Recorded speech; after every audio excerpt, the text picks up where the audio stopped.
So I find it really amazing that the Toyota dealer got me a pack of connectors overnight, ready next day, made in Japan. There's the part number in case you're looking for replacements. These things are basically gone, cooked. I don't know what happened to them, but we're replacing all 6.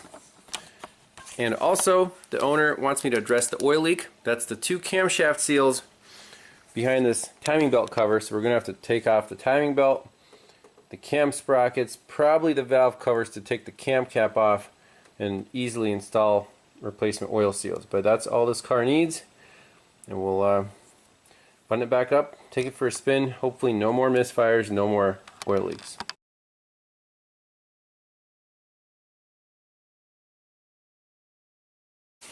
Alright, couple tips and tricks. So customer okayed the replacement of these camshaft seals, and you can clearly see they are the source of the oil leaks behind the timing cover. So it's all wet down here, and even more so on the back side.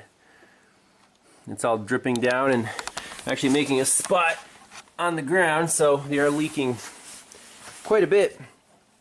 So to do this job, the most efficient way is to take the tension off the timing belt, pop the belt off.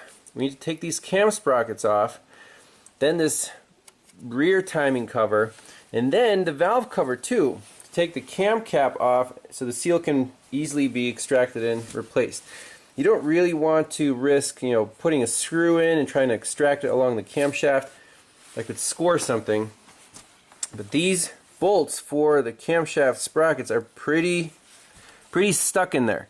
So a pry bar I have right here, so it's going to hold the cam sprocket against the body of the car, while a nice breaker bar hopefully busts this bolt loose. Let's see what happens.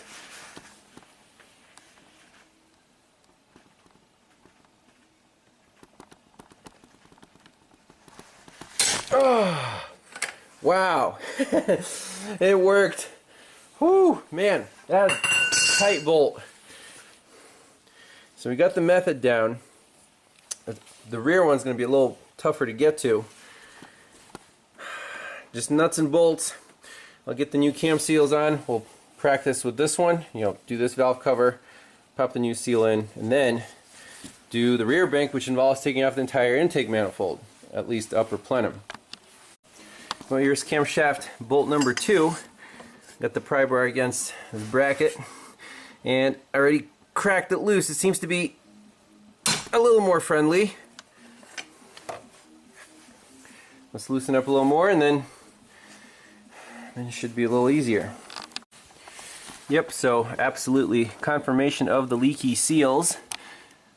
This is the one on bank 2. Now I don't know if these are original. They might not be. So either someone might have put on some weird brand that doesn't seal. You see the one back there is creating a bigger mess.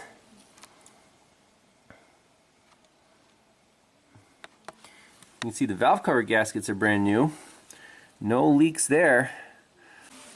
Alright, so we got the valve cover off the front bank. Let's take off this cam cap.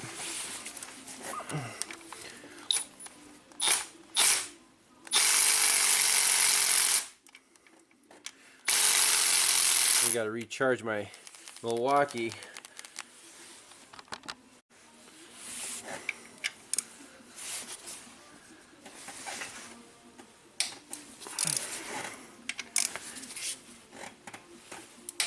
It's a little too tight for the little Milwaukee.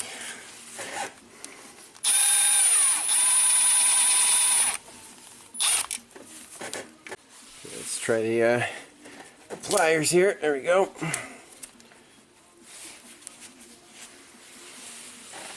So there's the cam cap, and there is the oil seal.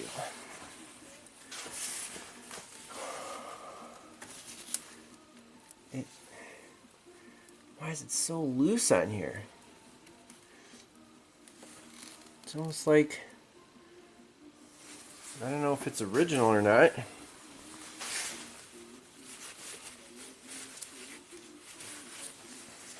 It's definitely too loose to hug the camshaft.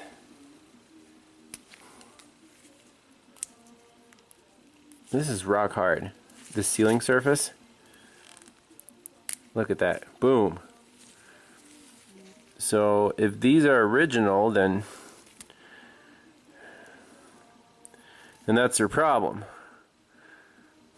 Let's compare it to the brand new ones. Here's an original seal, made in Japan.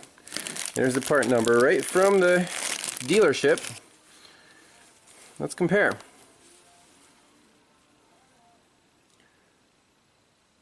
It looks quite different, but maybe because the lip on the old one is just completely baked. Let's look at the front. Yep, they are different. 507 3850 105 1RV.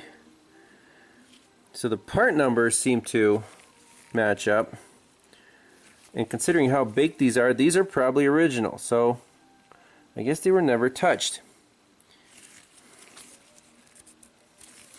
Pretty cool. So here's a new one.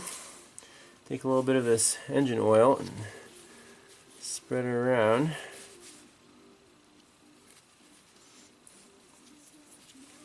Lubrication is always helpful.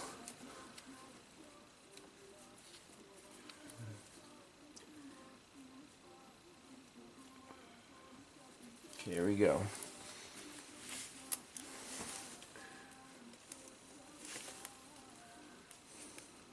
So it actually slips right in with that cam cap off. This should be super easy to install.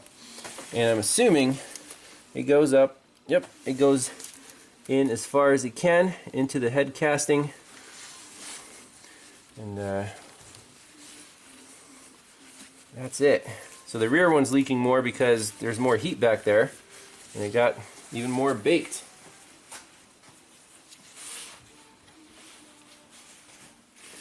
Cam cap.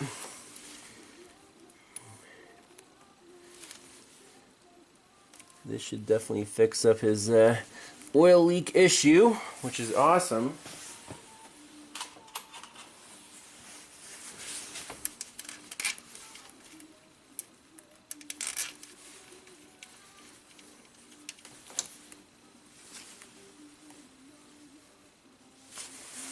Love it. Love replacing parts that you know will fix the issue.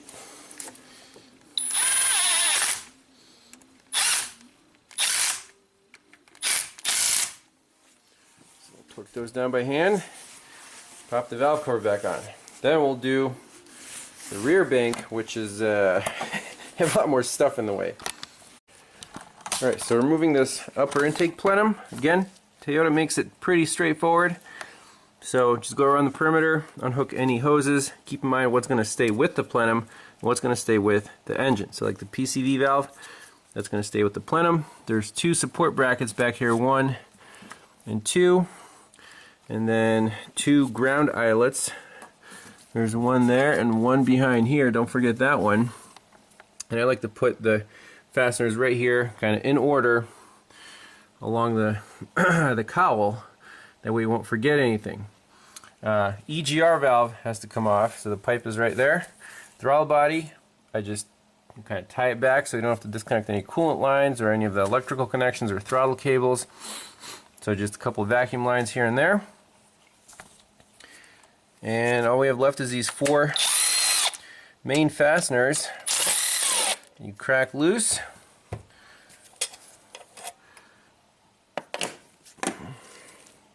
So lay it out like that. And this thing should be home free. Usually I forget one thing. In this case, nice. Alright, so now we're free to get to this back valve cover. That has to come off to replace that cam seal. And while we're here, obviously, we're going to replace these connectors on these ignition coils that are Now, I don't know if someone's been here, someone's messed with them. Obviously the clips are all busted off. So that's why we got 7 connectors, 6 plus a spare. They're pretty affordable. So let's get this valve cover off, replace that cam seal, put everything back together. Alright, I got the second cam seal installed, and a little shortcut is just to move the valve cover out of the way just enough to get the cam cap off. Install your seal and move the valve cover back on. Since the gaskets are new, we don't need to extract it all the way. This wiring harness is kind of in the way, so we don't need to do extra work. And that's it. Let's button it back up. So just a quick recap, the 94 Camry V6 back on the road. No leaks, no misfires, runs butter smooth like I expected it to. I mean, these cars are some of the most bulletproof cars ever built in the world. 90s Toyotas. This 1MZ FE V6 is one of my all-time favorites. The transmission is also really good, just a 4-speed automatic. Same with the Toyota V6 trucks built in this generation, late 90s, early 2000s, with the 3.4 liter V6, also bomb-proof. So, only issues you're going to have as they age is some leaky oil seals, you know, the cam seals, valve cover gaskets, and just replace your timing belt once in a while. Non-interference, obviously, so, you know, it's not going to blow up.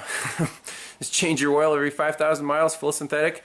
These cars will treat you well. They will outlive most new, modern, smart, you know, computerized cars that are being made today. I am very certain of that. So, thanks all for watching. Keep your old cars on the road, and we'll see you next time. Bye-bye.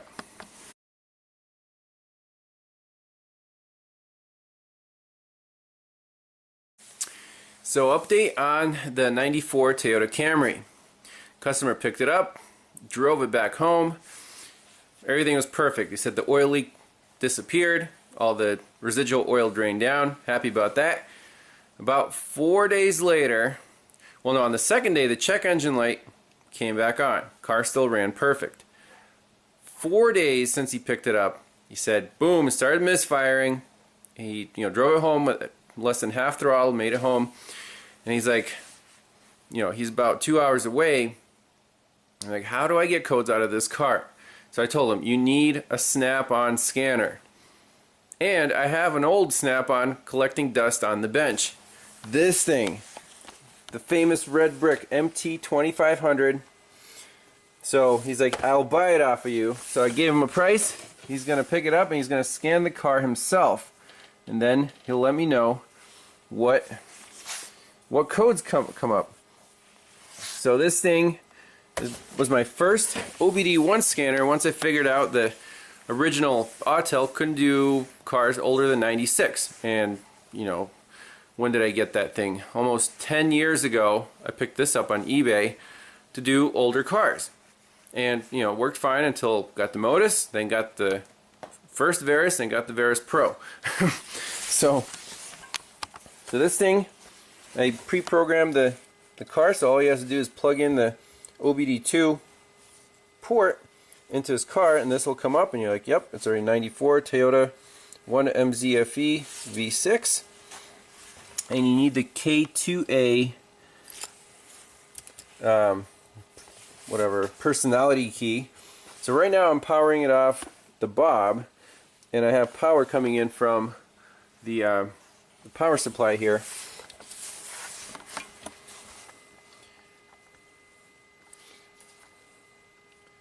So this has all of the features that the Verus does. You only have 4 lines, you know, to work with though. So codes, actuator test, troubleshooter, everything you need.